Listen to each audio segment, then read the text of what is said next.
এই সাইনটা একজন ব্যক্তির হাতে একটি চমৎকার সাইন। এটি যদি ব্যক্তির দু হাতেই থাকে, অর্থাৎ হৃদয় রেখা বৃহস্পতি পর্যন্ত প্রসারিত, এবং দু হাতেই যদি এরকম দেখা যায় যে দুটো রেখাই একই সাথে মিলিত হয়ে দেখেন অনেকটা চাঁদের মতো দেখা যাচ্ছে, এটাকে বলে অর্ধচন্দ্র। এই অর্ধচন্দ্র ভগবান শিবজির মস্তকে থাকে। এরকম কোনো ব্যক্তির সাথে যদি আপনার দেখা হয়ে থাকে, অথবা এরকম কোনো ব্যক্তির যদি আপনি নিজে হয়ে থাকেন, তাহলে আপনি সর্বদা হাসি খুশি একজন ব্যক্তি। অর্থাৎ আপনার যদি কোনো সমস্যা থেকে থাকে, সেটাও আপনি কখনো কাউকে বুঝতে দেন না। আপনি সবসময় হাসি খুশি, এবং আপনি যাকে ভালোবাসেন সে আপনার ভালোবাসায় সম্পূর্ণ ধন্য। তার আর অন্য কোথাও যাওয়ার প্রয়োজন নেই। আর এই ব্যক্তিরা সাধারণত অর্থ, মান সম্মান সব কিছুই পেয়ে থাকে এই অর্ধচন্দ্রমা যাদের হাতে থাকে।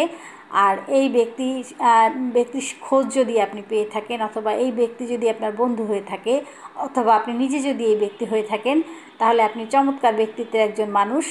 আপনার আর আপনাকে যে বা যারা ভালোবাসবে তারা কখনো ছেড়ে যাবে না। আপনার মধ্যেই সে সম্পূর্ণ পূর্ণতা পাবে। অথবা আপনি যদি এরকম কোনো ব্যক্তিকে পেয়ে থাকেন, আপনি ভাগ্যবান একজন ব্যক্তি যার হাতে অর্ধচন্দ্রমা আছে। দুটি হৃদয় রেখা নিয়ে যদি অর্ধচন্দ্রমা তৈরি হয়, বৃহস্পতি পর্যন্ত প্রসারিত সেই অর্ধচন্দ্রমা, এবং দুটি হাতেই যদি এরকম থাকে, তাহলে এই ব্যক্তি মনের দিক থেকে, সম্পদের দিক থেকে, ভালোবাসার দিক থেকে সম্পূর্ণ অসাধারণ একজন ব্যক্তিত্বের অধিকারী হয়ে থাকে। এই ব্যক্তিকে ভালোবাসার পরে অন্য কাউকে আর ভালোবাসবে না, আর এর থেকে ভালো আর কেউ হবে না, এবং এই অত্যন্ত সরল মনের এবং হাসি খুশি সৎ হৃদয়ের একজন মানুষ হবে। ধন্যবাদ সকলকে।